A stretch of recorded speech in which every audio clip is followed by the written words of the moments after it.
ਇਹਨੂੰ ਥੋੜਾ ਜਿਹਾ ਪਿੱਛੇ ਕਰਕੇ ਨਾ ਉਹ ਮਹਾਰਾਜ ਚੌਰ ਕਰਦੇ ਆ, ਉਹ ਵੀ ਵਿੱਚ ਆ ਜਾਣਾ।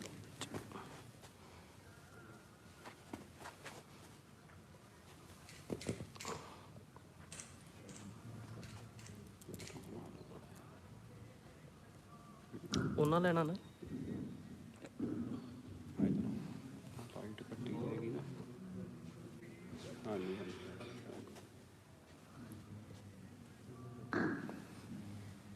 ਸਤਨਾਮ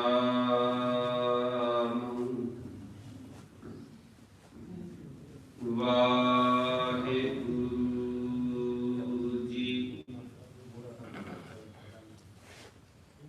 ਬਾਣੀ ਗੁਰੂ ਗੁਰੂ ਹੈ ਬਾਣੀ, ਵਿੱਚ ਬਾਣੀ ਅੰਮ੍ਰਿਤ ਸਾਰੇ। ਅੰਮ੍ਰਿਤ ਜਨ ਮਾਨੈ ਪਰਤਖ ਗੁਰੂ ਨਿਸਤਾਰ।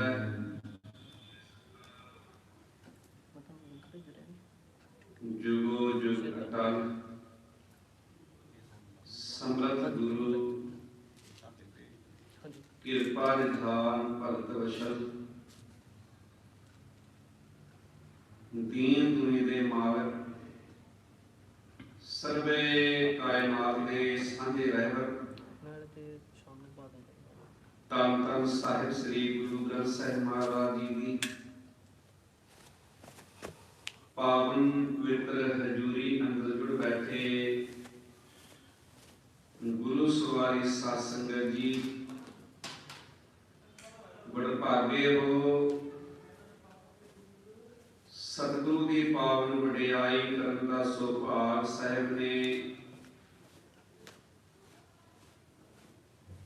ਆਪਣੀ ਝੋਲੀ ਦੇ ਅੰਦਰ ਬਖਸ਼ਿਸ਼ ਕੀਤਾ ਹੈ, ਪਾਇਆ ਹੈ।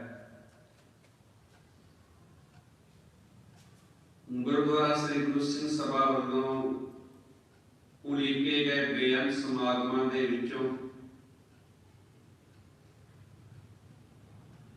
ਅੱਜ ਦੇ ਪਾਵਨ ਸਮਾਗਮ ਦੇ ਵਿੱਚ ਪਾਵਨ ਬਾਣੀ ਸੋਹਿਲਾ ਜੀ ਦੀ ਪਾਵਨ ਵਿਚਾਰ ਦੀ ਸਾਂਝ ਆਪਾਂ ਗੁਰਮਤਿ ਅਨੁਸਾਰ ਸਾਂਝੀ ਕਰਨੀ ਹੈ। ਸਤਿਗੁਰੂ ਪਾਤਸ਼ਾਹ ਨੇ ਜਿੱਥੇ ਬੇਅੰਤ ਬਾਣੀਆਂ ਸਿਰਜ ਕੇ ਗੁਰਸਿੱਖ ਨੂੰ ਉਸ ਅਵਸਥਾ ਤੇ ਲਿਜਾਣ ਵਾਸਤੇ ਮਿਹਰ ਕੀਤੀ ਹੈ, ਉਹਨਾਂ ਬਾਣੀਆਂ ਦੇ ਵਿੱਚੋਂ ਇਹ ਬਾਣੀ ਵੀ ਨੇਮ ਦੀ ਬਾਣੀ ਹੈ, ਜਿਸ ਦਾ ਹਰ ਇੱਕ ਗੁਰਸਿੱਖ ਨੂੰ ਰਾਤਰੀ ਵਿਸ਼ਰਾਮ ਤੋਂ ਪਹਿਲਾਂ ਜਾਪ ਕਰਨਾ ਸਤਿਗੁਰੂ ਪਾਤਸ਼ਾਹ ਨੇ ਯਕੀਨੀ ਬਣਾਇਆ ਹੈ। ਇਹ ਬਾਣੀ ਕਿਸ ਤਰ੍ਹਾਂ ਦੇ ਨਾਲ ਉਚਾਰਨ ਕੀਤੀ ਗਈ, ਕਿਸ ਤਰ੍ਹਾਂ ਦੇ ਨਾਲ ਇਹਦਾ ਇਤਿਹਾਸਕ ਪੱਖ ਹੈ, ਸਤਿਗੁਰੂ ਨੇ ਇੰਨੀ ਜ਼ਰੂਰੀ ਇਸ ਬਾਣੀ ਨੂੰ ਗੁਰਸਿੱਖ ਦੇ ਜੀਵਨ ਦੇ ਅੰਦਰ ਕਿਉਂ ਬਖਸ਼ਿਸ਼ ਕੀਤਾ, ਇਹਨਾਂ ਸਾਰੀਆਂ ਵਿਚਾਰਾਂ ਤੇ ਆਪਾਂ ਸਾਂਝ ਪਾਵਾਂਗੇ। ਆਓ ਸਤਿਗੁਰੂ ਪਾਤਸ਼ਾਹ ਦੀ ਪਾਵਨ ਬਾਣੀ ਦੇ ਸ਼ੁੱਧ ਉਚਾਰਨ ਜਿੱਥੇ ਭਾਈ ਸਾਹਿਬ ਭਾਈ ਚਰਨਜੀਤ ਸਿੰਘ ਜੀ ਆਪ ਸੰਗਤਾਂ ਦੇ ਨਾਲ ਸਾਂਝੇ ਕਰਨਗੇ, ਉਸ ਤੋਂ ਪਹਿਲਾਂ ਬੜੇ ਪਿਆਰ ਦੇ ਨਾਲ ਗੁਰੂ ਫਤਿਹ ਦੀ ਸਾਂਝ ਕਰਕੇ ਆਪਣੀਆਂ ਮਨ ਦੀਆਂ ਬੇਨਤੀਆਂ ਨੂੰ ਗੁਰੂ ਚਰਨਾਂ ਵਿੱਚ ਜੋੜ ਕੇ ਗੁਰੂ ਅਸੀਸ ਦੇ ਪਾਤਰ ਬਣੀਏ। ਗੱਜ ਕੇ ਆਖੀਏ ਵਾਹਿਗੁਰੂ ਜੀ ਕਾ ਖਾਲਸਾ, ਵਾਹਿਗੁਰੂ ਜੀ ਕੀ ਫਤਿਹ।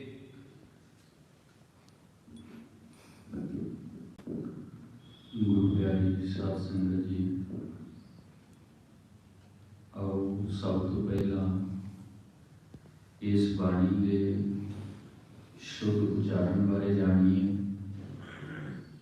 ਗੁਰੂ ਪਿਤਾ ਜੀ ਕੀ ਅਸੀਸ ਸਦਕਾ ਆਪਾਂ ਇਸ ਬਾਣੀ ਦਾ ਪਾਠ ਪ੍ਰਾਰੰਭ ਕਰਾਂਗੇ ਤੇ ਜਿੱਥੇ ਜਿੱਥੇ ਵੀ ਵਿਸ਼ਰਾਮ ਹੈ ਉੱਥੇ ਰੋਕ ਕਰਕੇ ਇਸ ਬਾਣੀ ਨੂੰ ਪੜ੍ਹਨ ਦਾ ਯਤਨ ਕਰਾਂਗੇ। ਉਸ ਤੋਂ ਉਪਰੰਤ इस बाणी की निर्मल विचार दे नाल जुड़न दा यतन करांगे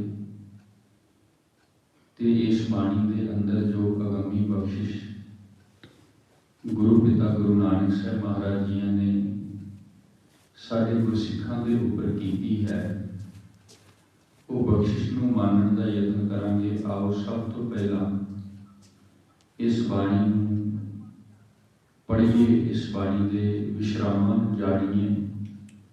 सारी संगत एक बार रचना पवित्र करिए। आखो जी सतनाम श्री वाहिगुरु।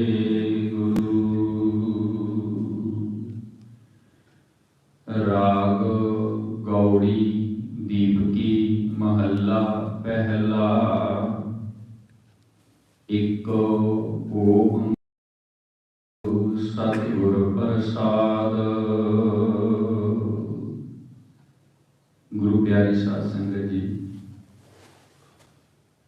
किसी भी राग की प्रारंभता करन लगिया सब तो पहला किसी भी बाणी का उच्चारण करन लगिया सब तो पहला गुरु नानक साहब महाराज जी ने उस एक परिपूर्ण परमात्मा जी का मंगल किया है, उस एक निरंकार जी की सिफत की है कि वो एक अद्विती है, एक है ओंकार। ते उसकी प्राप्ति गुरु की कृपा गुरु के प्रसाद सदका होती है। इस तो अगे इस बाणी का उच्चारण है। आओ मिलकर के इस बाणी का आपा पाठ करिए जी। जय कर कीरत आखिए कर देगा होए विचारो। तित घर गाओ सोहिला सिवरहो सिरजनहारो। सब तो पहला विश्राम इस बाणी के अंदर जिथे असा ने लाना है। जय घर कीरत आखी है, इस स्थान के भाव इथे शब्द। फिर अगला विश्राम आपने इथे लाना है। सिवरहो सिरजनहारो, सिरजनहार सिमरना इथे इस पंक्ति की समाप्ति है। अगला विश्राम इथे लगना है। तुम गाओ मेरे निर्भव का सोहिला हूं वारी। अगला विश्राम अपना इथे लगना है। जित सोहिल है सदा सुख होए। हूं वारी जित सोहिल है सदा सुख होए रहाओ। इथे इस पंक्ति के पहले पद की समाप्ति होंदी है ते सतगुरु रहाओ की ये पंक्ति उच्चारण करते हैं। अगे महाराज फरमाउंदे हैं नित नित जेड़े संभालियन देखेगा देवनहार। जिथे शब्द आया है संभालियन हल्का विश्राम इथे आपने रुकना है। नित नित जेड़े संभालियन देखेगा देवनहार। इस ढंग के नाल आपां इस पंक्ति नूं पढ़ना है। तेरा दान है कीमत ना पवे। तेरा दान है ते फिर हल्का विश्राम दे करके कीमत ना पवे पूर्ण विश्राम देना है। तेरा दान है कीमत ना पवे तिस दात है कवन सुमार। इथे इस पंक्ति की फिर समाप्ति होती है। अगला विश्राम आपने इसका इथे देना है। अगे महाराज लिखते हैं संबत साहा लिखिया। कई बार आप इस बाणी में पढ़ते हैं साहा ते विश्राम लाते हैं, पर इथे शब्द लिखिया ते विश्राम लगेगा। संबत साहा लिखिया मिलकर पाओ तेल देहो सज्जन आशीषियां।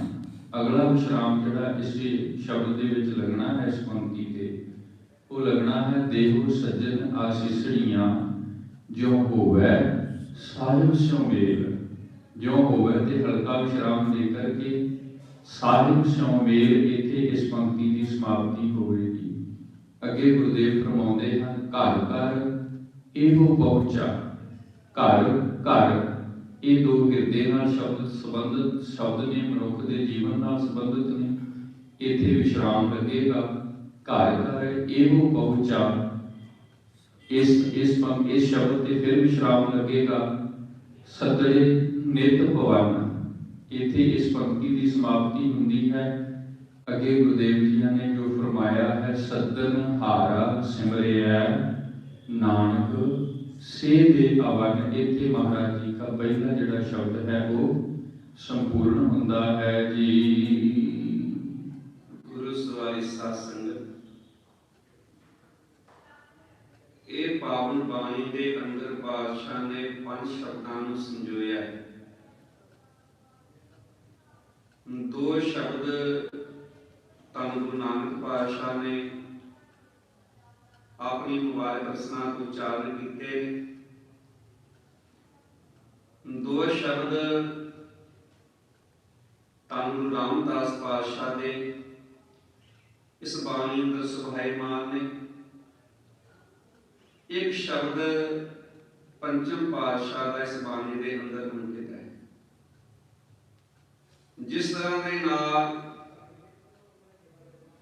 ਗੁਰਸਿੱਖ ਦੇ ਜੀਵਨ ਦੀ ਹਰ ਇੱਕ ਸਵੇਰ ਦੀ ਆਰੰਭਤਾ 5 ਬਾਣੀਆਂ ਤੋਂ ਹੁੰਦੀ ਹੈ,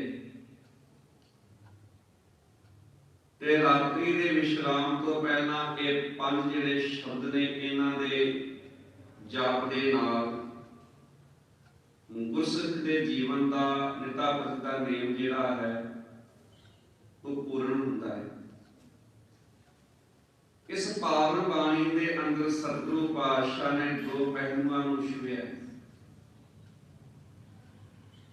ਵੈਸੇ ਬਹੁਤਾਤ ਗਿਣਤੀ ਦੇ ਅੰਦਰ ਸੁਹੇਲਾ ਬਾਣੀ ਦੇ ਅਰਥ ਵਿਦਵਾਨਾਂ ਨੇ ਖੁਸ਼ੀ ਦੇ ਗੀਤ, ਖੁਸ਼ੀ ਦੇ ਮੰਗਲ,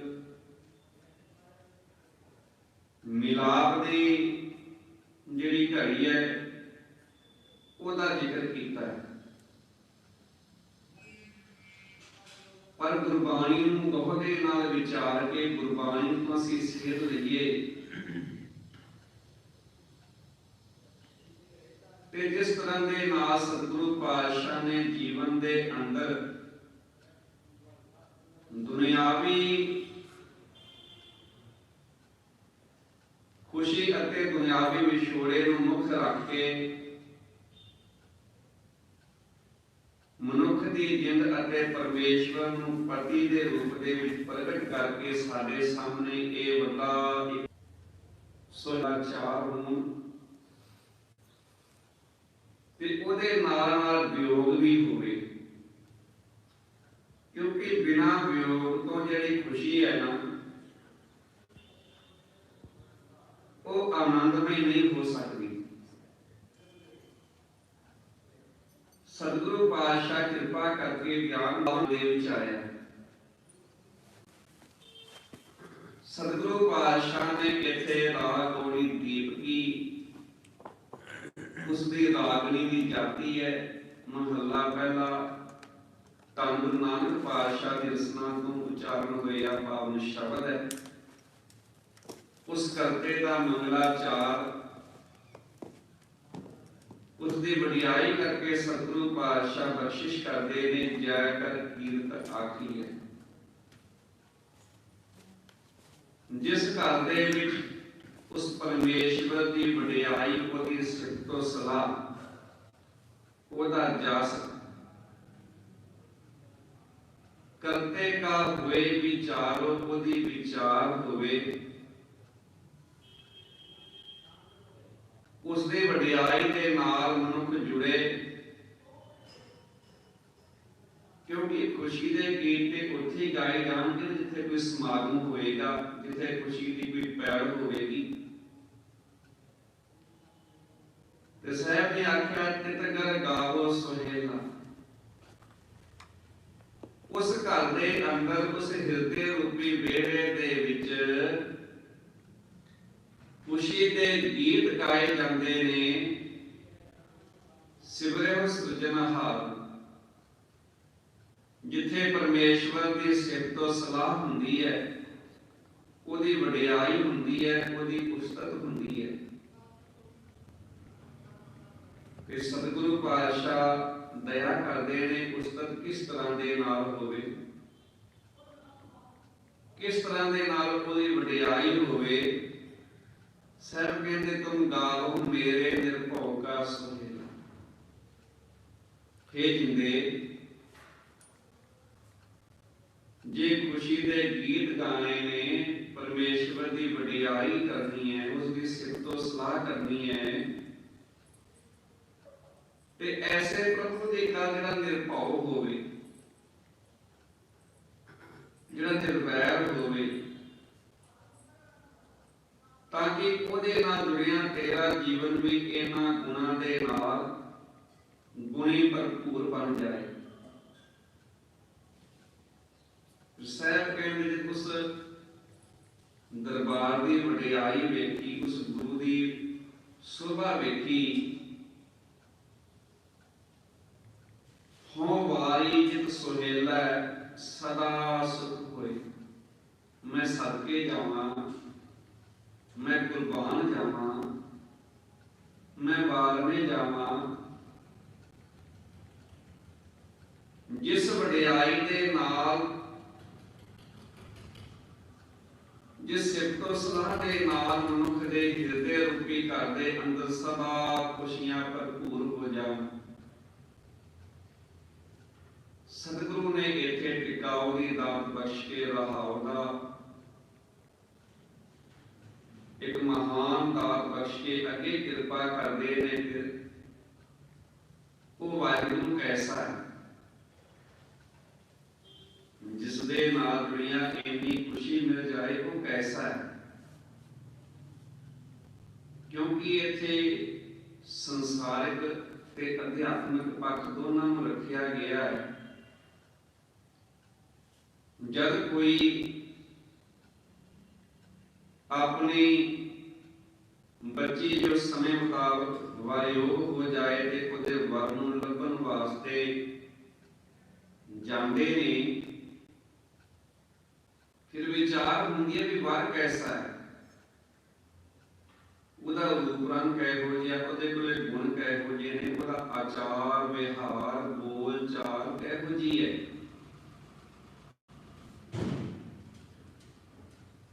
ਤੇ ਜਦ ਉਹ ਸਾਰਾ ਕੋਈ ਠੀਕ ਹੁੰਦਾ ਹੈ ਤੇ ਫਿਰ ਕਹਿੰਦੇ ਹੁਣ ਇਹ ਸੰਜੋਗ ਪਰਪੱਕ ਹੋ ਜਾਣਗੇ। ਫਿਰ ਸਾਹਿਬ ਕਹਿੰਦੇ ਨਿਤ ਨਿਤ ਜੀਐ ਸੰਭਾਲੀਆਂ।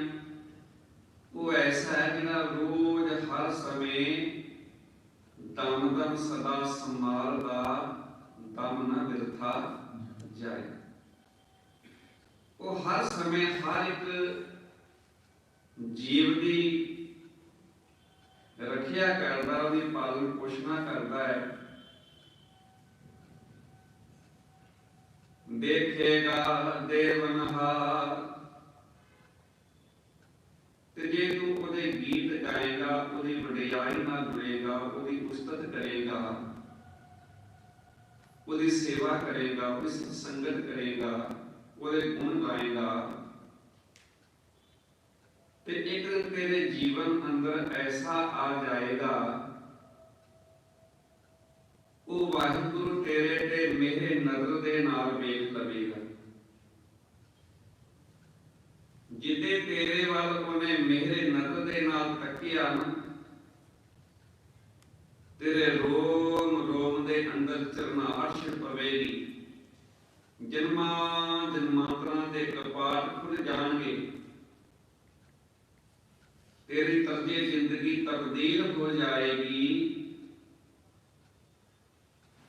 उधर तेरी इस जी अवस्था बनेगी, उस अवस्था का जिक्र सतगुरु इत्थे करते हैं, क्योंकि गुरबाणी एक ऐसी दात है जिहड़ी आप ही प्रश्न करके ते आप ही उसका उत्तर दे के गुरसिख नूं संसार दे मनुख नूं समझाउण वास्ते दया करती है। तेरे दाने कीमत ना पवै, तिस दाते कौन सुमार। हुण पता लग जाएगा कि जेड़ा मेरा वर है, जेड़ा परमेश्वर है, मेरा कंठ है, मेरा मालक है, मेरा गुरु है, ਉਹਦੇ ਕੀਤੇ ਹੋਏ ਪਰਉਪਕਾਰਾਂ ਦੀ, ਉਹਦੀ ਬਖਸ਼ਿਸ਼ ਕੀਤੀਆਂ ਹੋਈਆਂ ਦਾਤਾਂ ਦਾ ਕੋਈ ਪਾਰਾਵਾਰ ਨਹੀਂ ਹੈ, ਕੋਈ ਕੀਮਤ ਨਹੀਂ ਹੈ, ਕੋਈ ਅੰਦਾਜ਼ਾ ਨਹੀਂ ਹੈ। ਵਾਹਿਗੁਰੂ ਨੇ ਆਪਾਂ ਨੂੰ ਸੁੰਦਰ ਕਾਇਆ ਬਖਸ਼ਿਸ਼ ਕੀਤੀ ਹੈ।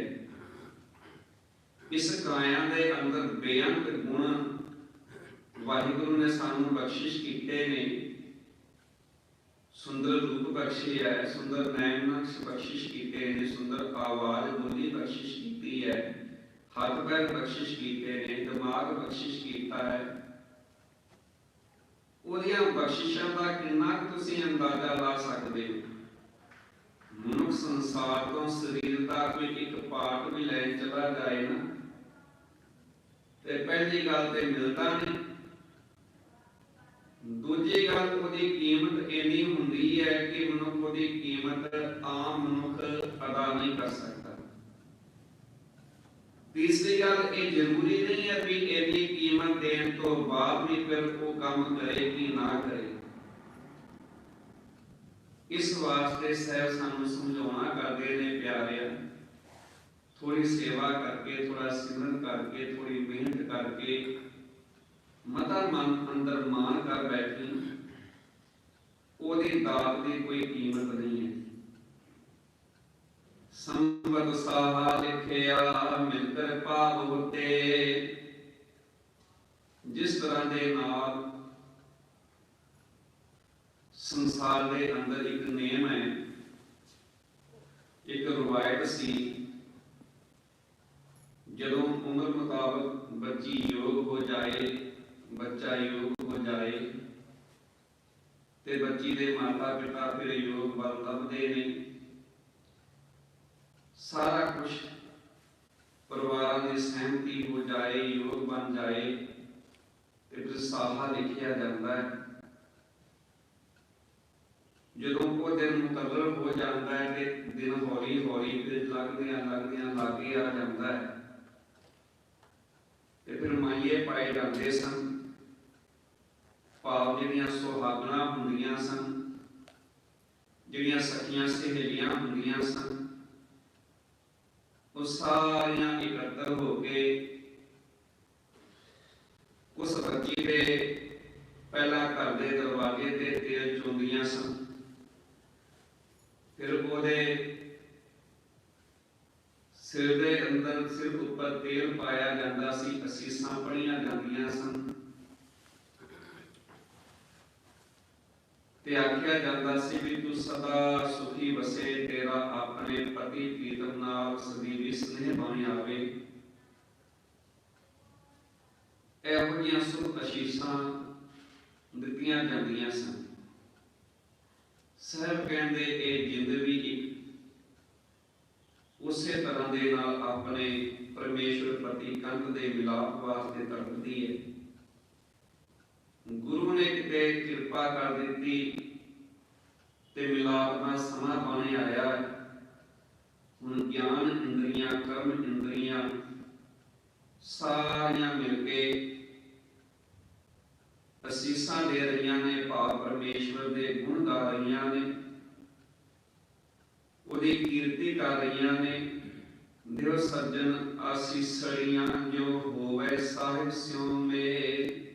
ਜਿਸ ਤਰ੍ਹਾਂ ਦੇ ਨਾਲ ਪਤੀ ਦੇ ਨਾਲ, ਕੰਧ ਦੇ ਨਾਲ, ਮਾਲਕ ਦੇ ਨਾਲ, ਸਹੁੰ ਦੇ ਨਾਲ ਮਿਲਾਪ ਹੋ ਜਾਏ ਤੇ ਮਿਲਾਪ ਐਸਾ ਹੋਵੇ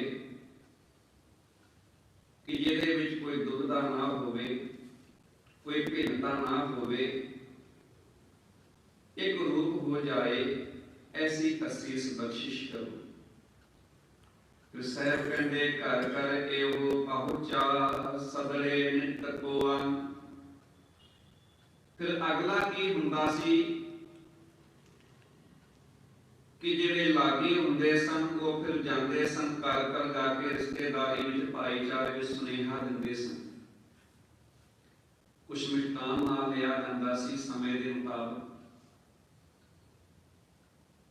ਤੇ ਸੁਨੇਹਾ ਦਿੱਤਾ ਜਾਂਦਾ ਸੀ ਫਲਾਣੇ ਦਿਨ, ਫਲਾਣੇ ਤਿਥ, ਫਲਾਣੇ ਵਾਰ ਨੂੰ ਸੰਜੋਗ ਬਣਿਆ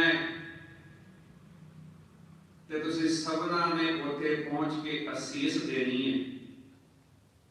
ਸਤਿਗੁਰੂ ਨੇ ਉਸੇ ਮਰਿਆਦਾ ਦੇ ਵਿੱਚ ਰਹਿ ਕੇ ਸਾਨੂੰ ਸਮਝਾਇਆ, ਜਿਵੇਂ ਤੇਰਾ ਵੀ ਸਮਾਂ ਲਿਖਿਆ ਗਿਆ ਹੈ, ਤੈਨੂੰ ਵੀ ਇਸ ਸਰੀਰ ਦੇ ਵਿੱਚੋਂ ਇੱਕ ਦਿਨ ਕੱਢ ਕੇ ਉਸ ਪਰਮੇਸ਼ਵਰ ਦੇ ਦਰ ਤੇ ਲੈ ਜਾਣਾ ਹੈ। ਤੈਨੂੰ ਵੀ ਸਬਰੇ, ਤੈਨੂੰ ਵੀ ਸੁਨੇਹੇ, ਤੈਨੂੰ ਵੀ ਜਿਹੜੇ ਪੱਤਰ ਨੇ ਉਹ ਆ ਰਹੇ ਨੇ। ਤੈਨੂੰ ਕਰਨਾ ਕੀ ਹੈ? ਤੇਰਾ ਕਾਰਜ ਕੀ ਹੈ? ਸਭ ਕਹਿੰਦੇ ਸਤਨਾਹਾਰਾ ਸਿਮਰਿਆ ਹੈ, ਨਾਨਕ ਸੇ ਦੇ ਆਵਨ। ਜਿਹੜਾ ਉਹ ਕੰਤ ਹੈ ਨਾ, ਜਿਸ ਦੇ ਘਰ ਵਿੱਚ ਜਾਣਾ ਹੈ, ਜਿਹੜਾ ਪਤੀ ਹੈ ਸਤਨਾਹਾਰਾ, ਉਹਦੀ ਸਿਮਰਨਾ ਕਰ, ਉਹਦਾ ਨਾਮ ਜਪ, ਉਹਦੀ ਸੇਵਾ ਕਰ। ਕਿਉਂ? ਕਿਉਂਕਿ ਤੇਰਾ ਦਿਨ ਜਿਹੜਾ ਹੈ ਉਹ ਲਾਗੇ ਆ ਹੀ ਜਾ ਰਿਹਾ ਹੈ। ਤੇ ਤੂੰ ਸੁਖੀ ਤਦ ਹੀ ਵਸੇਗੀ ਜੇ ਆਪਣੇ ਸੋਹ ਨੂੰ, ਆਪਣੇ ਕੰਤ ਨੂੰ ਖੁਸ਼ ਕਰ ਲਵੇਂਗੀ। ਇਸ ਪਾਵਨ ਸ਼ਬਦ ਦੇ ਅੰਦਰ ਸਾਹਿਬ ਨੇ ਇਹ ਦਾਤ ਸਾਡੀ ਝੋਲੀ ਪਾਈ ਹੈ। ਉਹ ਘਰ ਸਤ ਸੰਗਤ ਹੈ, ਜਿੱਥੇ ਬੈਠ ਕੇ ਗੁਰੂ ਦੀ ਵਡਿਆਈ ਕਰਕੇ ਆਪਾਂ ਉਸ ਸੋਹ ਦੇ ਨਾਲ ਸਾਂਝ ਪਰਪੱਕ ਕਰਨੀ ਹੈ ਜੀ। ਗੁਰੂ ਪਿਆਰੇ, ਗੁਰੂ ਸਾਰੇ ਸਤਸੰਗੀ ਜਨੋ, ਜਿਵੇਂ ਹੁਣੇ ਹੀ ਆਪ ਜੀ ਨੇ ਭਾਈ ਸਾਹਿਬ ਭਾਈ ਗੁਰਪਾਲ ਸਿੰਘ ਜੀ ਪਾਸੋਂ ਬੜੇ ਪਿਆਰ ਸਹਿਤ ਇਸ ਬਾਣੀ ਦੇ ਸ਼ਬਦਾਂ ਦੇ ਜੋ ਅਰਥ ਨੇ ਉਹ ਸਰਵਣ ਕੀਤੇ ਨੇ। ਆਓ 2 ਮਿੰਟ ਇਸ ਬਾਣੀ ਦੇ ਮਹਾਤਮ ਤੇ ਪਿਛੋਕੜ ਬਾਰੇ ਵੀ ਜਾਣਨ ਦਾ ਯਤਨ ਕਰੀਏ, ਕਿਉਂਕਿ ਸਿੱਖ ਦੇ ਨਿਤਨੇਮ ਦੀ ਇਹ ਅੰਮ੍ਰਿਤ ਬਾਣੀ ਹਰ ਨਾਨਕ ਨਾਮ ਲੈਵਾ ਸਿੱਖ ਜਿਸ ਵਕਤ ਆਪਣੇ ਆਸਣ ਤੇ ਰਾਤਾਂ ਨੂੰ ਵਿਸ਼ਰਾਮ ਅੰਦਰ ਆਉਂਦਾ ਹੈ ਤਾਂ ਉਸ ਦੀ ਦਿਲੀ ਮਨਸ਼ਾ ਤੇ ਗੁਰੂ ਹੁਕਮ ਹੈ ਕਿ ਇਸ ਬਾਣੀ ਦਾ ਪਾਠ ਕਰਕੇ ਹੀ ਉਸਨੇ ਨਿੰਦਰਾ ਦੇ ਅੰਦਰ ਨੀਂਦ ਦੇ ਵਿੱਚ ਜਾਣਾ ਹੈ। ਤੇ ਜਿਵੇਂ ਭਾਈ ਸਾਹਿਬ ਹੋਰਾਂ ਨੇ ਬੇਨਤੀ ਕੀਤੀ, ਇਸ ਬਾਣੀ ਦੇ ਅੰਦਰ 3 ਸ਼ਬਦ ਗੁਰੂ ਨਾਨਕ ਸਾਹਿਬ ਮਹਾਰਾਜ ਜੀ ਦੇ ਉਚਾਰਨ, 1 ਸ਼ਬਦ ਗੁਰੂ ਪਿਤਾ ਗੁਰੂ ਰਾਮਦਾਸ ਸਾਹਿਬ ਮਹਾਰਾਜ ਤੇ 1 ਸ਼ਬਦ ਗੁਰੂ ਅਰਜਨ ਦੇਵ ਸਾਹਿਬ ਜੀ। ਤੇ ਇਹ ਬਾਣੀ ਸਾਨੂੰ ਗੁਰੂ ਗ੍ਰੰਥ ਸਾਹਿਬ ਮਹਾਰਾਜ ਜੀ ਦੇ ਅੰਦਰ ਮੁੱਢਲੀਆਂ ਬਾਣੀਆਂ ਦੇ ਵਿੱਚ ਪੜ੍ਹਨ ਮਿਲਦੀ ਹੈ। ਜਦੋਂ ਅਸੀਂ ਧੰਨ ਸ਼੍ਰੀ ਗੁਰੂ ਗ੍ਰੰਥ ਸਾਹਿਬ ਮਹਾਰਾਜ ਜੀ ਦੀ ਅੰਮ੍ਰਿਤ ਬਾਣੀ ਦੇ ਜਾਪ ਪ੍ਰਾਰੰਭ ਕਰੀਏ, ਸਭ ਤੋਂ ਪਹਿਲਾਂ ਅਸੀਂ ਦਰਸ਼ਨ ਕਰਦੇ ਹਾਂ ਜਪ ਬਾਣੀ ਦੇ। ਉਸ ਤੋਂ ਉਪਰੰਤ 100 ਦਰ ਦੀ ਬਾਣੀ ਹੈ, ਉਸ ਤੋਂ ਉਪਰੰਤ 100 ਪੁਰਖ ਦੀ ਬਾਣੀ ਹੈ, ਉਸ ਤੋਂ ਉਪਰੰਤ ਸੋਹਿਲਾ ਬਾਣੀ ਹੈ। ਤੇ ਇਹ ਇੱਕ ਸਤਿਗੁਰਾਂ ਦੀ ਬੜੀ ਪਿਆਰੀ ਜੁਗਤ ਹੈ। ਸੋਹਿਲੇ ਦਾ ਅਖਰੀ ਅਰਥ ਭਾਈ ਸਾਹਿਬ ਹੋਰਾਂ ਨੇ ਦੱਸਿਆ ਹੈ ਸੁਖ ਦਾ ਗੀਤ। ਇੱਕ ਮਨੁੱਖ ਜਪ ਕਰਨ ਲਈ ਤੁਰਿਆ, ਗੁਰੂ ਤੋਂ ਸਿੱਖਿਆ ਲਈ ਤੇ ਉਸਨੇ ਇਸ ਰਸਨਾ ਦੇ ਨਾਲ ਅੰਮ੍ਰਿਤ ਵੇਲੇ ਉੱਠ ਕੇ ਜਪ ਪ੍ਰਾਰੰਭ ਕਰ ਦਿੱਤਾ। ਜਪਦਾ ਉਸ ਦਰ ਤੇ ਗਿਆ ਚਲਾ ਜਿੱਥੇ ਉਹ ਪੁਰਖ ਹੈ। 100 ਦਰ ਦੇ ਜੋ ਭਾਵ ਨੇ, ਸੁਰਤ ਉਹਦੀ ਉਸ ਦਰ ਤੱਕ ਪਹੁੰਚ ਗਈ ਜਿੱਥੇ ਉਸ ਪੁਰਖ ਦਾ ਵਾਸਾ ਹੁੰਦਾ ਹੈ। ਫਿਰ ਸੁਰਤ ਨੂੰ ਹੋਲ ਟਿਕਾਇਆ, ਸ਼ਾਮਾਂ ਤੱਕ ਜਪ ਨੂੰ ਨਿਰੰਤਰ ਜਾਰੀ ਰੱਖਿਆ ਤੇ ਉਸ ਪੁਰਖ ਦੇ ਵੀ ਦੀਦਾਰ ਹੋਏ। ਫਿਰ ਅੱਗੇ ਬਾਣੀ 100 ਪੁਰਖ ਦੀ ਹੈ, ਸਾਰਾ ਵਿਸਤਾਰ ਉਹਦੇ ਵਿੱਚ 100 ਪੁਰਖ ਦਾ ਹੈ ਵੀ ਉਹ ਪੁਰਖ ਕੀ ਹੈ, ਕੈਸਾ ਹੈ, ਕਿਵੇਂ ਹੈ, ਕਿੰਨਾ ਮਿਹਰਬਾਨ ਹੈ, ਦਿਆਲੂ ਹੈ, ਕਿਰਪਾਲੂ ਹੈ। ਤੇ ਫਿਰ ਜਿਸ ਵਕਤ ਰਾਤ ਨੂੰ ਆਪਣੇ ਆਸਣ ਤੇ ਟਿਕਿਆ ਤੇ ਫਿਰ ਉਸ ਪੁਰਖ ਦਾ ਦੀਦਾਰ ਕਰਨ ਤੋਂ ਬਾਅਦ ਮਨ ਵਿੱਚ ਵਧਾਈਆਂ, ਖੁਸ਼ੀ ਦੇ ਗੀਤ ਵਾਜੇ ਗਏ। ਪਰ ਇਹਦੇ ਨਾਲ ਸਤਿਗੁਰਾਂ ਨੇ ਇਹ ਸ਼ਬਦ ਵਿੱਚ ਜੋ ਬਖਸ਼ਿਸ਼ ਕੀਤੀ, ਭਾਈ ਸਾਹਿਬ ਨੇ ਜੋ ਅਰਥ ਕੀਤੇ ਨੇ, ਇਹਦੇ ਨਾਲ ਜੋ ਉਦਾਹਰਨ ਸਤਿਗੁਰਾਂ ਨੇ ਰੱਖੇ ਨੇ ਉਹ ਵੀ ਹੈ ਖੁਸ਼ੀ ਦੇ, ਪਰ ਉਸ ਸੰਯੋਗ ਦੇ ਵਿੱਚ ਵੀ ਇੱਕ ਵਿਯੋਗ ਵਿਖਾਇਆ ਹੈ। ਤੇ ਵਿਯੋਗ ਦੇ ਵਿੱਚੋਂ ਫਿਰ ਇੱਕ ਸੰਯੋਗ ਦਿੱਤਾ ਹੈ ਕਿ ਇਹ ਜੀਵ ਜਿਸ ਸੰਸਾਰ ਵਿੱਚ ਤੂੰ ਹੈ, ਇੱਥੇ ਇਹ ਮੰਨ ਕੇ ਚੱਲ ਵੀ ਤੇਰੇ ਕੋਲ ਸੀਮਤ ਸਮਾਂ ਹੈ। इस समय ਦੇ ਵਿੱਚ ਹੀ ਕੁਝ ਐਸਾ ਕਰਨਾ ਹੈ ਕਿ ਉਸ ਪਰਿਪੂਰਨ ਪਰਮਾਤਮਾ ਜੀ ਦੇ ਨਾਲ ਤੇਰਾ ਮੇਲ ਬਣ ਆਵੇ। ਇਸ ਕਰਕੇ ਇਸ ਬਾਣੀ ਦਾ ਬੜਾ ਵੱਡਾ ਮਹੱਤਵ ਹੈ। ਤੇ ਜਦੋਂ ਅਸੀਂ ਇਤਿਹਾਸਿਕ ਪਿਛੋਕੜ ਵਿੱਚ ਵੇਖਦੇ ਹਾਂ ਜਾਂ ਕਦੇ ਸਿੱਖ ਸਾਡੇ ਤੇ ਸਵਾਲ ਕਰਦੇ ਨੇ ਵੀ ਵੇਖੋ ਜੀ ਸਿੱਖ ਨੇ ਨਿਤਨੇਮ ਕਰਨਾ ਕਦੋਂ ਤੋਂ ਪ੍ਰਾਰੰਭ ਕੀਤਾ ਹੈ, ਤੇ ਸਾਨੂੰ ਫਿਰ ਗੁਰੂ ਨਾਨਕ ਸਾਹਿਬ ਮਹਾਰਾਜ ਜੀ ਕੇ ਜੀਵਨ ਦੇ ਅੰਦਰੋਂ ਜਾਂ ਭਾਈ ਸਾਹਿਬ ਭਾਈ ਗੁਰਦਾਸ ਸਾਹਿਬ ਜੀ ਦੀ ਵਾਰਾਂ ਦੇ ਅੰਦਰੋਂ ਇਹ ਪ੍ਰਮਾਣ ਮਿਲ ਜਾਂਦੇ ਨੇ ਕਿ ਗੁਰੂ ਨਾਨਕ ਸਾਹਿਬ ਜੀ ਨੇ ਆਪਣੇ ਵੇਲੇ ਤੋਂ ਹੀ ਸਿੱਖਾਂ ਨੂੰ ਹੁਕਮ ਕੀਤੇ ਸਨ। ਭਾਈ ਸਾਹਿਬ ਜੀ ਦੀ ਬਾਣੀ ਦੇ ਮੁਬਾਰਕ ਬੋਲ ਵੀ ਨੇ, ਜਿਸ ਵਕਤ ਬਾਬਾ ਜੀ ਕਰਤਾਰਪੁਰ ਆ ਕਰਕੇ ਟਿਕੇ ਨੇ ਤੇ ਉੱਥੇ ਪਹਿਲੀ ਧਰਮਸਾਲ ਜਾਂ ਉਹ ਕਹਿ ਲਈਏ ਜਿਸ ਥਾਂ ਤੇ ਬਾਬਾ ਜੀ ਨੇ ਇਹ ਪ੍ਰਚਾਰ ਆਪਣਾ ਉਦਾਸੀਆਂ ਮੁਕੰਮਲ ਸੰਪੂਰਨ ਕਰਕੇ ਆਪਣਾ ਵਾਸਾ ਕੀਤਾ, ਉਹ ਧਰਮਸਾਲ ਕਰਤਾਰਪੁਰ ਦੇ ਅੰਦਰ ਉਸਾਰੀ ਗਈ। ਤੇ ਉਥੋਂ ਦੀ ਜੋ ਮਰਿਆਦਾ ਹੈ, ਜੋ ਉਥੋਂ ਦੀ ਰਹਿਤ ਹੈ, ਉਹਦੇ ਵਿੱਚ ਭਾਈ ਸਾਹਿਬ ਨੇ ਇਸ ਗੱਲ ਦਾ ਵਿਸ਼ੇਸ਼ ਤੌਰ ਤੇ ਜ਼ਿਕਰ ਕੀਤਾ, ਸੋਦਰ ਆਰਤੀ ਗਾਵੀ ਹੈ, ਅੰਮ੍ਰਿਤ ਵੇਲੇ ਜਪ ਉਚਾਰਾ। कि ਜਿਹੜੇ ਇੱਥੇ ਹੁਣ ਗੁਰੂ ਕੇ ਸਿੱਖ ਮਹਾਰਾਜ ਜੀ ਕੇ ਸੰਗੀ ਸਤ ਸੰਗੀ ਬਣ ਕਰਕੇ ਬੈਠਦੇ ਹਨ, ਕਿਉਂਕਿ ਅੱਜ ਘਰ ਸ਼ਬਦ ਦਾ ਜ਼ਿਕਰ ਆਇਆ ਤੇ ਘਰ ਦੇ ਭਾਵ ਅਰਥੀ ਇਸ ਬਾਣੀ ਦੇ ਵਿੱਚ ਇਹਨੇ ਸਤ ਸੰਗਤ ਰੂਪੀ ਘਰ, ਜਿੱਥੇ ਬੈਠ ਕਰਕੇ ਅਸੀਂ ਉਸ ਕਰਤੇ ਦੀ ਗਾਉ ਸਿਫਤ ਕਰਨੀ ਹੈ, ਉਸ ਨੂੰ ਗਾਉਣਾ। ਜਿੱਥੇ ਬਾਬਾ ਜੀ ਨੇ ਬੜੇ ਪਿਆਰ ਸੇ ਕਿਹਾ ਤੁਮ ਗਾਵੋ ਮੇਰੇ ਨਿਰਭਉ ਕਾ ਸੋਹਿਲਾ, ਉਸ ਪੁਰਖ ਨੂੰ ਗਾਉਣਾ ਹੈ, ਉਹਦੇ ਗੀਤ ਨੂੰ ਅਸੀਂ ਗਾਉਣਾ ਹੈ। ਉਹ ਘਰ ਉਹ ਪੁਰਖ ਦਾ ਸਤ ਸੰਗਤ ਰੂਪੀ ਘਰ, ਜਿੱਥੇ ਬੈਠ ਕਰਕੇ ਸਿੱਖਾਂ ਨੂੰ ਇਹ ਹੁਕਮ ਕਰ ਦਿੱਤਾ ਕਿ ਇੱਥੇ ਅੰਮ੍ਰਿਤ ਵੇਲੇ ਇਹ ਬਾਣੀ ਪੜ੍ਹਨੀ ਹੈ, ਸੰਧਿਆ ਵੇਲੇ ਇਹ ਬਾਣੀ ਪੜ੍ਹਨੀ ਹੈ, ਤੇ ਆਰਤੀ ਸ਼ਬਦ ਜਿੱਥੇ ਰੱਖਿਆ ਹੈ ਉੱਥੇ ਫਿਰ ਇਹ ਗੁਰੂ ਨਾਨਕ ਸਾਹਿਬ ਜੀ ਕੇ 3 ਸ਼ਬਦ ਸਾਨੂੰ ਇਤਿਹਾਸ ਵਿੱਚ ਪਿਛੋਕੜ ਵਿੱਚ ਮਿਲਦੇ ਨੇ, ਜੋ ਗੁਰੂ ਕੇ ਸਿੱਖਾਂ ਨੂੰ ਜਾਪ ਕਰਨ ਦੇ ਲਈ ਹੁਕਮ ਹੋਇਆ ਹੈ। ਤੇ ਇਹ ਸ਼ਬਦਾਂ ਦੇ ਵਿੱਚ ਮਹਾਰਾਜ ਸੱਚੇ ਪਾਤਸ਼ਾਹ ਜੀ ਨੇ ਮਨੁੱਖਾ ਜੀਵਨ ਦੀਆਂ ਹੀ ਜਿਹੜੇ ਉਦਾਹਰਨਾਂ ਨੇ ਉਹ ਲੈ ਕਰਕੇ ਤੇ ਉਸ ਕਰਤੇ ਦੇ ਨਾਲ ਜੁੜਨ ਦੀ ਜੂਠ ਸਾਨੂੰ ਦਿੱਤੀ ਹੈ। ਕਿਉਂਕਿ ਭਾਈ ਸਾਹਿਬ ਦੇ ਜੋ ਸ਼ਬਦ ਆਪ ਜੀ ਨੇ ਸਰਵਣ ਕੀਤੇ ਨੇ, ਸਾਹੇ ਦਾ ਜਿਹੜਾ ਜ਼ਿਕਰ ਆਇਆ ਵਿਸ਼ੇਸ਼ ਤੌਰ ਤੇ ਇਸ ਸ਼ਬਦ ਦੇ ਅੰਦਰ ਅਸੀਂ ਸਾਰੇ ਜਾਣਦੇ ਹਾਂ, ਤੇ ਸਾਡੀ ਇਹ ਇੱਕ ਸੱਭਿਆਚਾਰਕ ਰਵਾਇਤ ਵੀ ਕਹਿ ਲਈਏ। ਜਦੋਂ ਵੀ ਕਿਸੇ ਸਿੱਖ ਜਾਂ ਸਾਡੇ ਸਮਾਜ ਦੇ ਵਿੱਚ ਕਿਸੇ ਦੇ ਵੀ ਘਰ ਦੇ ਅੰਦਰ ਕੋਈ ਵਿਆਹ ਦਾ ਲਗਨ ਹੁੰਦਾ ਹੈ ਤੇ ਉਸ ਵੇਲੇ ਇਹ ਸਾਰੇ ਦਾ ਸਾਰਾ ਕੁਝ ਕੀਤਾ ਜਾਂਦਾ ਹੈ। ਉਸ ਵੇਲੇ ਖੁਸ਼ੀ ਦਾ ਗੀਤ ਵੀ ਗਾਇਆ ਜਾਂਦਾ ਹੈ ਤੇ ਉਸ ਵੇਲੇ ਵਿਯੋਗ ਵੀ ਹੁੰਦਾ ਹੈ। ਉਸ ਵੇਲੇ ਇੱਕ ਪਾਸੇ ਅਸੀਸ ਦੇ ਰੂਪ ਵਿੱਚ ਸੁਹਾਗ ਦਾ ਗੀਤ ਜਦੋਂ ਕੋਈ ਇਸਤਰੀ ਗਾਉਂਦੀ ਹੈ ਤੇ ਗਾਉਂਦੀ ਉਹਨੂੰ ਇਸ ਗੱਲ ਦੀ ਖੁਸ਼ੀ ਹੈ ਕਿ ਅੱਜ ਸਾਡੀ ਇਹ ਬੱਚੀ ਇਸ ਘਰ ਚੋਂ ਪ੍ਰਣਾ ਕਰਕੇ ਜਾ ਰਹੀ ਹੈ, ਇਹਦਾ ਪਤੀ ਦੇ ਘਰ ਦੇ ਅੰਦਰ ਉਹਦੇ ਮਿਲਾਪ ਹੋਣਾ ਹੈ ਤੇ ਉੱਥੇ ਇਹਨੂੰ ਸੁੱਖ ਮਿਲਣ ਅਸੀਸ ਦੇ ਦਿੱਤੀ ਹੈ। ਤੇ ਨਾਲ ਵਿਯੋਗ ਇਹ ਵੀ ਅੱਜ ਇਹਨੇ ਇਸ ਘਰ ਤੋਂ ਉੱਠ ਜਾਣਾ ਹੈ ਤੇ ਪਰਤ ਕੇ ਫਿਰ ਪਤਾ ਨਹੀਂ ਉਹ ਸਮਾਂ ਉਹ ਵੇਲਾ ਕਦੋਂ ਪਰਤ ਕੇ ਇਸ ਘਰ ਵਿੱਚ ਕਦੇ ਆਵੇ ਕਦੇ ਨਾ ਆਵੇ, ਉਹ ਹੁਣ ਇਹਦੀ ਮਰਜ਼ੀ ਤੇ ਹੈ।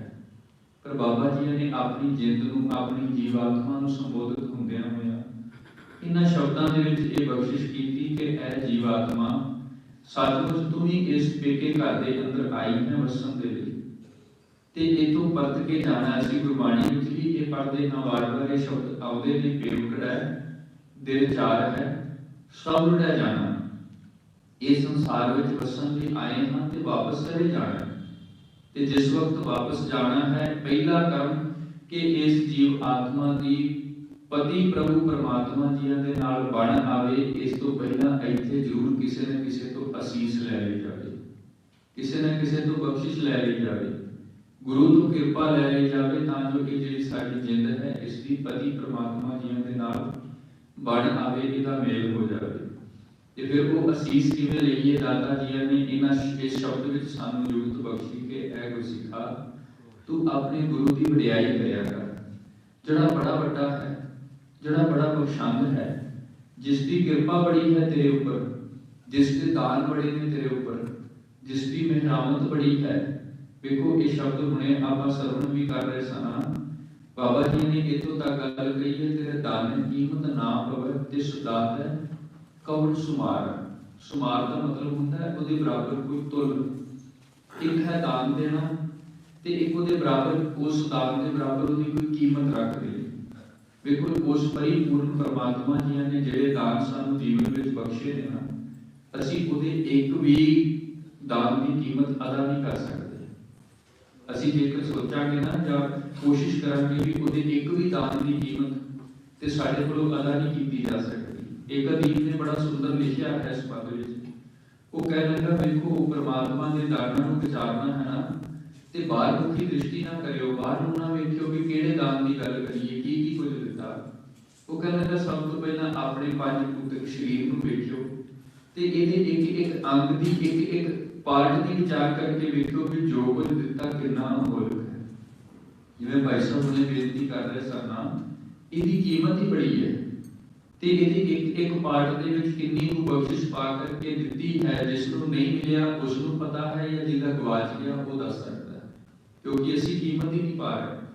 ਤੇ ਬਾਬਾ ਜੀ ਕਹਿੰਦੇ ਜਿਸ ਨੇ ਇਹ ਸਭ ਕੁਝ ਇਹ ਜੀਵ ਤੈਨੂੰ ਇਸ ਸੰਸਾਰ ਵਿੱਚ ਦਿੱਤਾ ਹੈ, ਤੂੰ ਉਸ ਦਾਤੇ ਦੀ ਵਿਚਾਰ ਕਰ, ਉਸ ਦਾਤੇ ਦੀ ਬਖਸ਼ਿਸ਼ ਨਾਲ ਜੁੜ, ਉਹਦੀ ਕਿਰਪਾ ਲੈ, ਕਿਉਂਕਿ ਇਹ ਤਾਂ ਉਹਦੇ ਬੜੇ ਸੀਮਤ ਦਾਨ ਨੇ।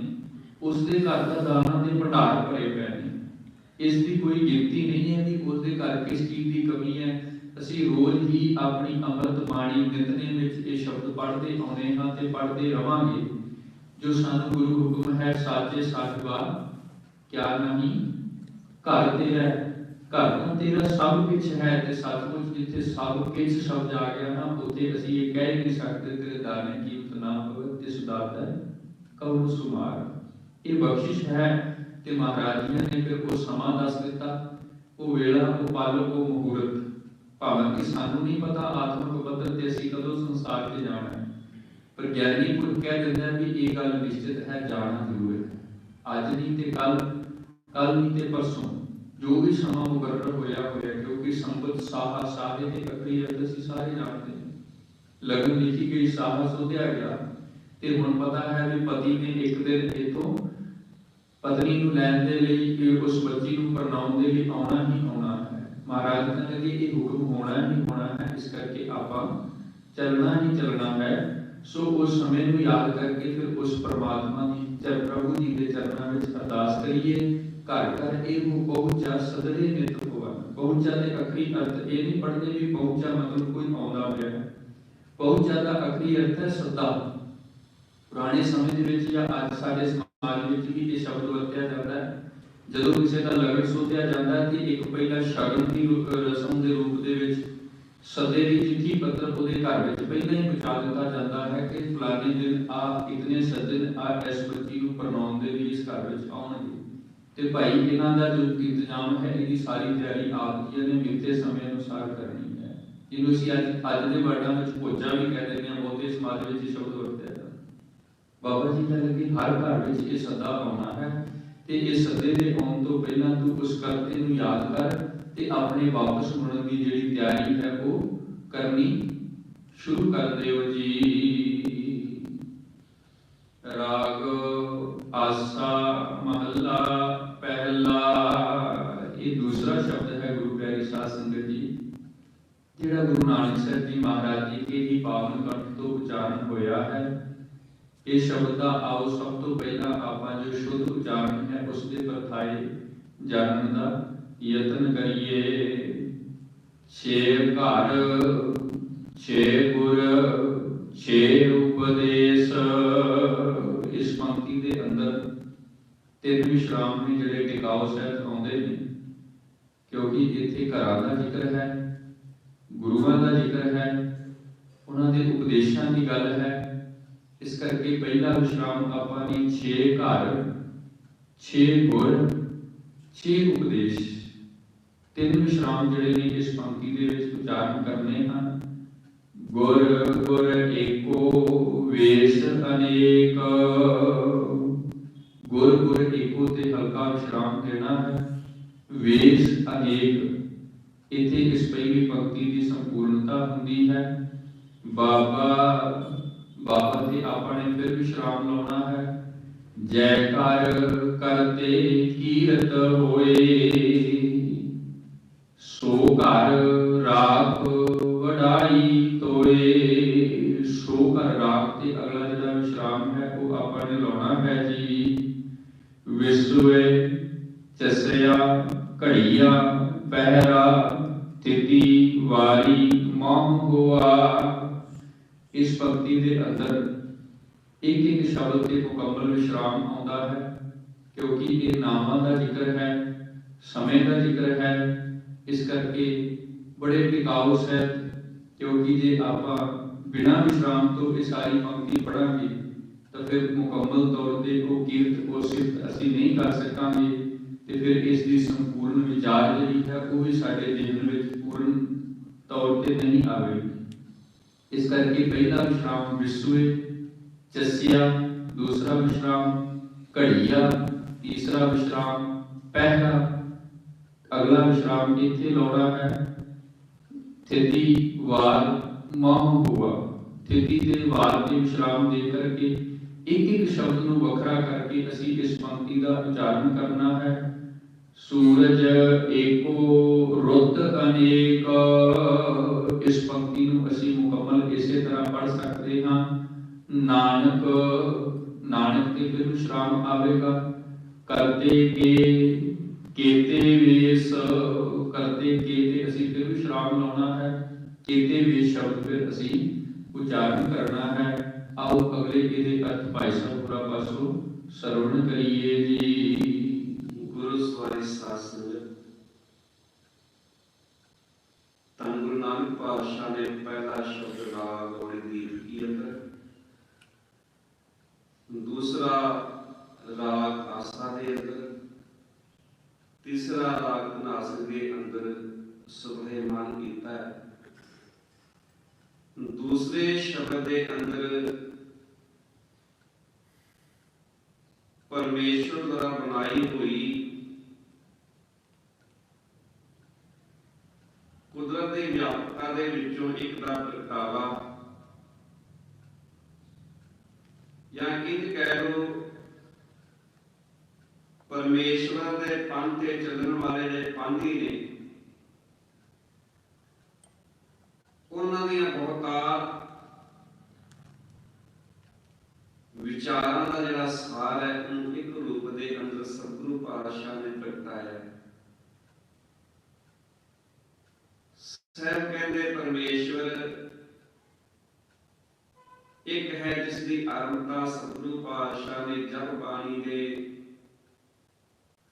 आरंभ वे कर दी सी भी वाहिगुरु एक ओंकार।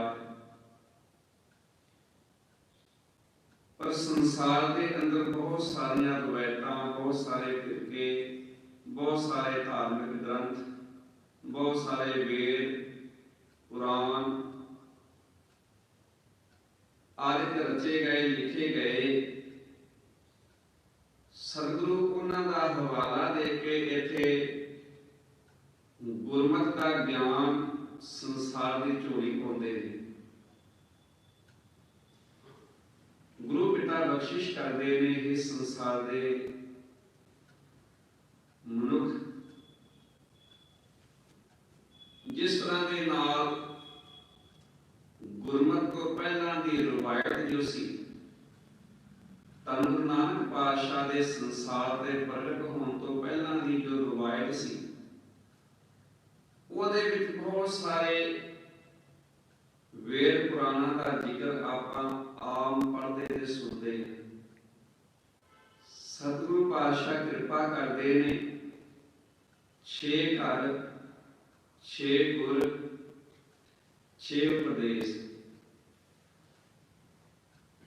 वाहिगुरु जी की सिफतो सलाह करदियां होइयां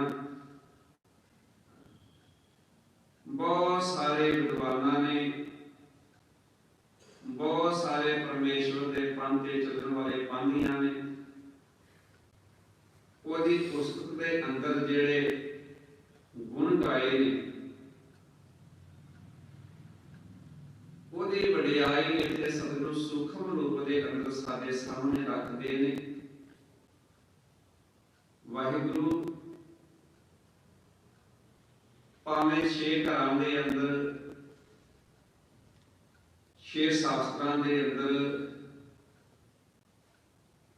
6 वखो वखरे उन्हां दे पैरोकार, उन्हां दे रचयिता, उन्हां दे लिखण वालियां ने ਕਈ ਰੂਪਾਂ ਦੇ ਵਿੱਚ ਉਪਦੇਸ਼ ਦੇ ਕੇ ਸੰਸਾਰ ਨੂੰ ਸਮਝਾਇਆ। ਹਰ ਇੱਕ ਗ੍ਰੰਥ ਦਾ ਆਪਣਾ ਆਪਣਾ ਉਪਦੇਸ਼ ਹੈ, ਪਰ ਜਿਸ ਗੋਦ ਦੇ ਵਿੱਚ ਤੁਸੀਂ ਬੈਠੇ ਹੋ ਨਾ, ਉਸ ਗੋਦ ਦੀ ਵਡਿਆਈ ਇੰਨੀ ਵੱਡੀ ਹੈ। ਜਿੱਥੇ ਗੁਰੂ ਪਿਤਾ ਮਹਾਰਾਜ ਨੇ ਬਖਸ਼ਿਸ਼ ਕੀਤੀ, ਉਪਦੇਸ਼ ਚੌਵਰਨਾ ਕੋ ਸਾਂਝਾ। ਪਾਤਸ਼ਾਹ ਕਿਰਪਾ ਕਰਦੇ ਨੇ, ਗੁਰ ਗੁਰ ਏਕੋ ਵੇਸ ਅਨੇਕ। ਉਹਨਾਂ ਸ਼ਾਸਤਰਾਂ ਦੇ ਜਿਹੜਾ ਰਚੈਤਾ ਨੇ, ਉਹਨਾਂ ਦੇ ਜਿਹੜੇ ਗੁਰੂ ਨੇ, ਕੁਝ ਵਿਦਵਾਨਾਂ ਦਾ ਵਿਚਾਰ ਹੈ, ਮਤ ਹੈ ਕਿ ਜਿਹੜੇ ਇਹ ਸ਼ਾਸਤਰ ਲਿਖੇ ਗਏ, ਉਹਨਾਂ ਦੇ ਜਿਹੜੇ ਸ਼ੇਰ ਲਿਖਣ ਵਾਲੇ ਸਨ, ਉਹਨਾਂ ਦਾ ਗੁਰੂ ਸੀ ਉਹ ਵਿਆਸ ਹੈ। ਪਰ ਉਹਨਾਂ ਦੇ ਜਿਹੜੇ ਵੇਸ ਨੇ, ਜਿਹੜੇ ਉਹਨਾਂ ਦੇ ਅੱਗੇ ਉਪਦੇਸ਼ ਨੇ, ਜਿਹੜੇ ਉਹਨਾਂ ਦੀ ਰੂਪ ਰੇਖਾ ਹੈ, ਜਿਹੜੀ ਉਹਨਾਂ ਦਾ ਪਹਿਰਾਵਾ ਹੈ, ਜਿਹੜੀ ਉਹਨਾਂ ਦੀ ਜੀਵਨ ਜੁਗਤ ਹੈ, ਉਹ ਵੱਖੋ ਵੱਖਰੇ ਰੂਪ ਦੇ ਵਿੱਚ ਉਹਨਾਂ ਨੇ ਸੰਸਾਰ ਦੇ ਸਾਹਮਣੇ ਰੱਖੀ। ਪਰ ਇੱਥੇ ਆਪਾਂ ਗੁਰਮਤਿ ਦੇ ਸਿਧਾਂਤ ਦੇ ਵਿਚਾਰ ਕਰਦੇ ਹਾਂ ਤੇ ਸਤਿਗੁਰੂ ਪਾਤਸ਼ਾਹ ਉਪਦੇਸ਼ ਬਖਸ਼ਿਸ਼ ਕਰਦੇ ਨੇ। ਉਹ ਵਾਹਿਗੁਰੂ ਜਿਹੜਾ ਪਰਮੇਸ਼ਵਰ ਹੈ ਨਾ, ਸਭਨਾ ਜੀਆਂ ਕਾ ਇੱਕ ਦਾਤਾ, ਸੋ ਮੈਂ ਵਿਸਰਨਾ ਜਾਏ। ਉਹ ਇੱਕ ਹੈ। ਉਹਨੂੰ ਕਿਸੇ ਨੇ ਕਿਸੇ ਰੂਪ ਦੇ ਵਿੱਚ ਗਾਇਆ, ਕਿਸੇ ਨੇ ਕਿਸੇ ਰੂਪ ਦੇ ਵਿੱਚ ਉਸਨੂੰ ਵੇਖਿਆ, ਕਿਸੇ ਨੇ ਕਿਸੇ ਰੂਪ ਦੇ ਵਿੱਚ ਉਹਨੂੰ ਸੁਣਿਆ। ਉਹਦੇ ਵੇਸ, ਉਹਦੇ ਪਹਿਰਾਵੇ, ਉਹਦੇ ਨਾਮ, ਉਹਦੇ ਗੁਣ ਆਪ ਆਪਣੀ ਬੁੱਧ ਹੈ ਜੀਤੀ ਦੇ ਮੁਤਾਬਕ ਉਹਨੂੰ ਗਾਉਣ ਵਾਲਿਆਂ ਨੇ ਪ੍ਰਗਟ ਕੀਤੇ ਨੇ। ਪਰ ਸਤਿਗੁਰੂ ਸਾਡੀ ਝੋਲੀ ਜੋ ਉਪਦੇਸ਼ ਬਖਸ਼ਦੇ ਨੇ, ਬਾਬਾ ਜਾਗਰ ਕਰਦੇ ਕੀਰਤ ਹੋਏ। ਜਿਸ ਘਰ ਦੇ ਅੰਦਰ, ਜਿਸ ਹਿਰਦੇ ਰੂਪੀ ਭਾਂਡੇ ਅੰਦਰ, ਘਰ ਦੇ ਅੰਦਰ ਉਸ ਕਰਤੇ ਦੀ ਕੀਰਤੀ ਹੋਵੇ, ਉਹਦੇ ਸਿਰ ਤੋਂ ਸਲਾਹ ਹੋਵੇ, ਉਹਦੇ ਗੁਣ ਗਾਏ ਜਾਣ, ਉਹਦੀਆਂ ਬਾਤਾਂ ਕੀਤੀਆਂ ਜਾਣ, ਤੇ ਫਿਰ ਉੱਥੇ ਦਾਤ ਕੀ ਵਰਤਦੀ ਹੈ। ਸਾਹਿਬ ਕਹਿੰਦੇ ਸੋ ਕਰ ਲਾਖ ਵਡਾਈ ਤੋਏ। ਉਹ ਜਿਹੜਾ ਹਿਰਦੇ ਰੂਪੀ ਘਰ ਹੈ ਨਾ, ਜਿਸ ਦੇ ਵਿੱਚ ਪਰਮੇਸ਼ਵਰ ਦੇ ਨਾਮ ਦੀ ਬਰਕਤ, ਉਹਦੀ ਵਡਿਆਈ ਗਾਈ ਜਾਂਦੀ ਹੈ।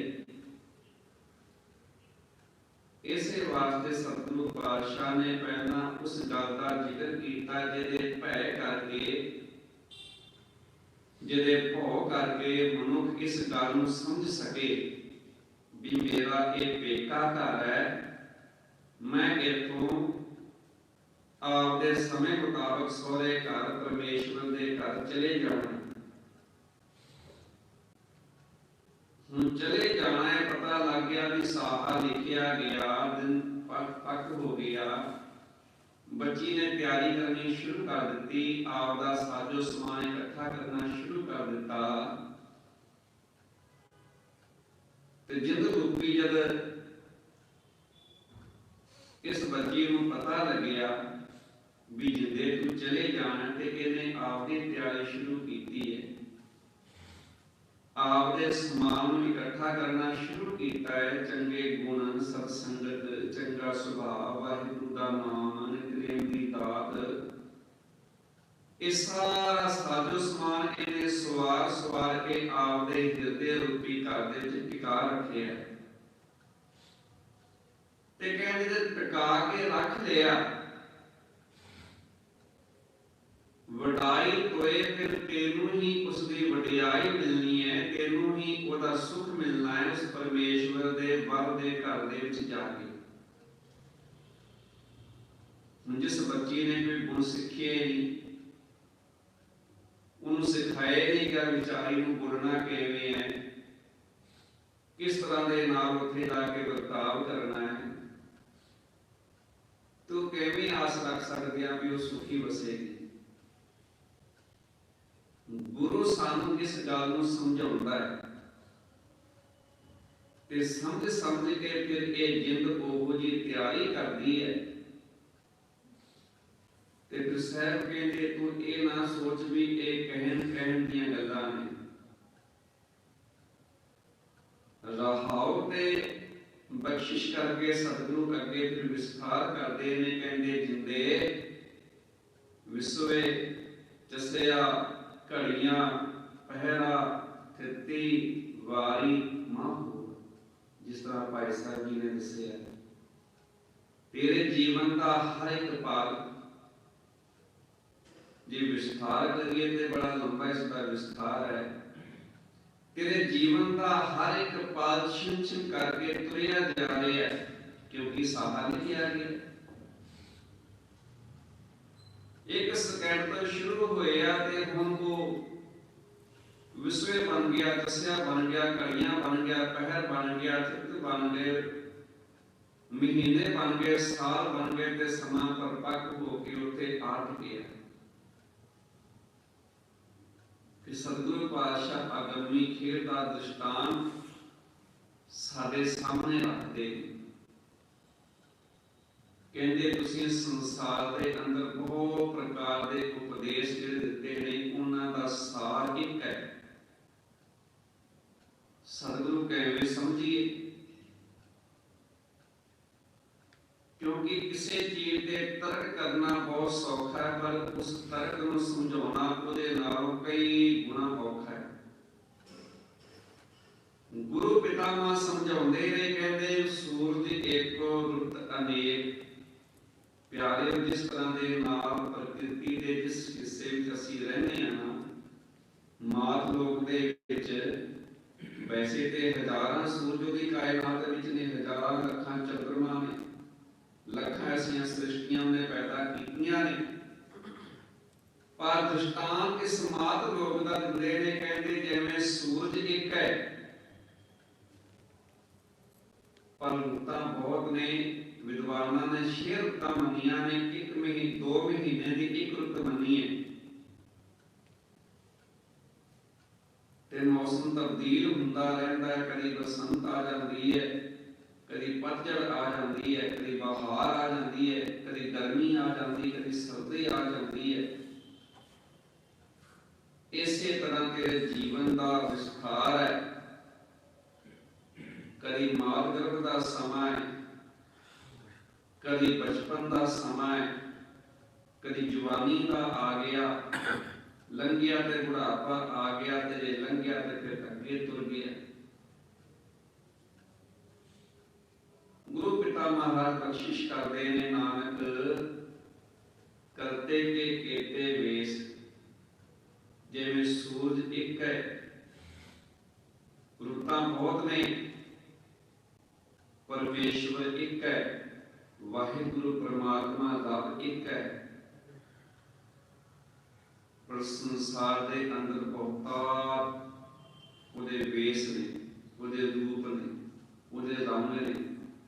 ਮਨੁੱਖ ਸੁੱਧ ਕਰਕੇ ਜਿੰਨਾ ਗੰਭੀਰ ਹੁੰਦਾ ਜਾਏਗਾ, ਜਿੰਨਾ ਉੱਪਰ ਉੱਠਦਾ ਜਾਏਗਾ,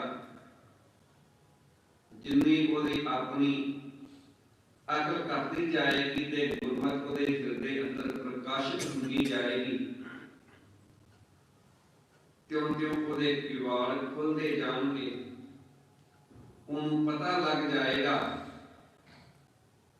ਤੇ ਇੱਕ ਦਿਨ ਐਸਾ ਉਹਦੇ ਅੱਗੇ ਦ੍ਰਿਸ਼ਟਾਂਤ ਪੈਦਾ ਹੋ ਜਾਏਗਾ, ਉਹ ਆਵਾਜ਼ ਦੇ ਕੇ ਆਖੇਗਾ, ਸਭੈ ਕਟ ਰਾਮ ਬੋਲੇ, ਰਾਮਾ ਬੋਲੇ, ਰਾਮ ਬਿਨਾ ਕੋ ਬੋਲੇ।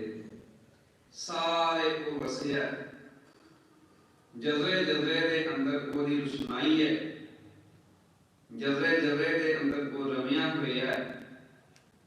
ਇਹ ਸਾਰੇ ਕਰਤੇ ਦੇ ਵੇਸ ਨੇ, ਇਹ ਸਾਰੇ ਕਰਤੇ ਦੇ ਰੂਪ ਨੇ, ਪਰ ਇੰਨਾ ਬੇਅੰਤ ਹੈ, ਇੰਨਾ ਮਹਾਨ, ਇੰਨੇ ਵਿਸਥਾਰ ਵਾਲਾ ਹੁੰਦਿਆਂ ਹੋਇਆਂ ਵੀ ਉਹ ਇੱਕ ਹੈ, ਸਾਰਿਆਂ ਅੰਦਰ ਹੈ ਤੇ ਸਾਰਿਆਂ ਤੇ ਕਿਰਪਾ ਕਰਨ ਵਾਲਾ ਹੈ। ਪਾਤਸ਼ਾਹ ਨੇ ਇਸ ਦੂਸਰੇ ਸ਼ਬਦ ਦੇ ਅੰਦਰ ਇਹ ਉਪਦੇਸ਼ ਸਾਡੀ ਝੋਲੀ ਪਾਇਆ। ਇਹਦਾ ਸਾਰ ਭਾਵ ਆਓ ਬੜੇ ਪਿਆਰ ਸਹਿਤ ਭਾਈ ਸਾਹਿਬ ਜੀ ਪਾਸੋਂ श्रवण करिए जी। गुरु प्यारे साध संगत जी,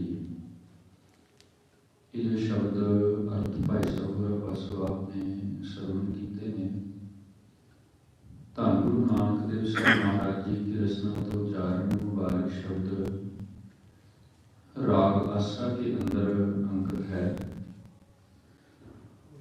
ये शब्द के ਜਦੋਂ ਵੀ ਅਸੀਂ ਅਰਥ ਜਾਂ ਮੂਲ ਭਾਵ ਦੀ ਵਿਚਾਰ ਦੇ ਨਾਲ ਜੁੜਨ ਦਾ ਯਤਨ ਕਰੀਏ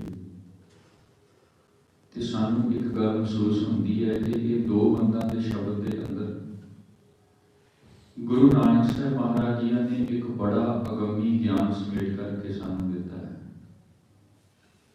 ਲੇਕਿਨ ਇਹ ਸ਼ਬਦ ਦਾ ਜਿਹੜਾ ਸਾਰ ਹੈ, ਤੱਤ ਹੈ, ਜੋ ਰਹਾਉ ਕੀ ਪੰਕਤੀ ਹੈ, ਉਸ ਦੇ ਅੰਦਰ ਸਤਿਗੁਰੂ ਜੀ ਨੇ ਸਾਰੀ ਜੁਗਤ ਵੀ ਸਾਨੂੰ ਨਾਲ ਹੀ ਬਖਸ਼ੀ ਹੈ। ਬਾਬਾ ਜੈ ਘਰ ਕਰਤੇ ਕੀਰਤ ਹੋਏ, ਸੋ ਘਰ ਰਾਮ ਵਡਾਈ ਹੋਏ। ਕਿਉਂਕਿ ਇਸ ਸਾਰੀ ਸੁੱਲਾ ਬਾਣੀ ਦੇ ਵਿੱਚ ਘਰ ਤੋਂ ਗੱਲ ਪ੍ਰਾਰੰਭ ਹੁੰਦੀ ਹੈ ਤੇ ਘਰ ਦੇ ਭਾਵ ਅਰਥ ਜੋ ਵਿਦਵਾਨਾਂ ਨੇ ਜਾਂ ਗੁਰਬਾਣੀ ਦੇ ਮੁਤਾਬਕ ਇੱਥੇ ਆਏ ਨੇ ਉਹ ਹੈ ਸਤ ਸੰਗਤ ਰੂਪ ਘਰ।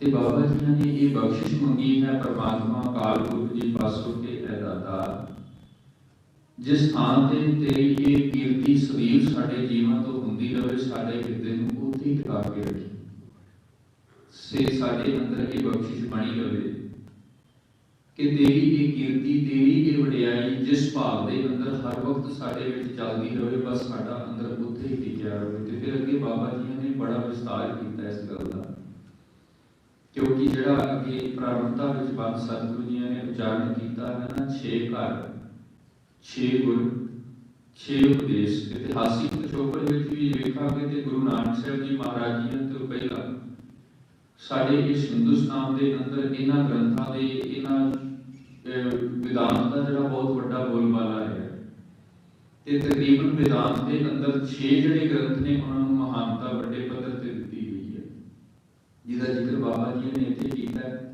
ਇੱਥੇ ਜਿਹੜਾ ਘਰ ਸ਼ਬਦ ਹੈ ਉਹ ਸਤ ਸੰਗਤ ਨਾਲ ਸੰਬੰਧਿਤ ਨਹੀਂ ਹੈ। 6 ਘਰ ਦਾ ਭਾਵ ਹੈ ਕਿ ਇਹ 6 ਉਹ ਐਸੇ ਥਾਂ ਜਾਂ ਉਹ ਐਸੀਆਂ ਪੋਥੀਆਂ ਜਾਂ ਉਹ ਐਸੇ ਗ੍ਰੰਥ ਜਿਨ੍ਹਾਂ ਨੇ ਹੁਣ ਤੱਕ ਇਸ ਸੰਸਾਰ ਨੂੰ, ਇਥੋਂ ਦੇ ਜੀਵਨ ਨੂੰ ਗਿਆਨ ਵੰਡਿਆ, ਜਿਨ੍ਹਾਂ ਦਾ ਵਿਸ਼ੇਸ਼ ਤੌਰ ਤੇ ਇਤਿਹਾਸ ਵਿੱਚ ਜ਼ਿਕਰ ਹੈ ਸਾਡੇ ਪਾਸ। ਜਿਵੇਂ ਯੋਗ ਮਤ ਦੇ ਅੰਦਰ ਯੋਗ ਗ੍ਰੰਥ ਹੈ, ਜਿਵੇਂ ਮੀਮਾਂਸਾ ਦਾ ਜ਼ਿਕਰ ਆਉਂਦਾ ਹੈ।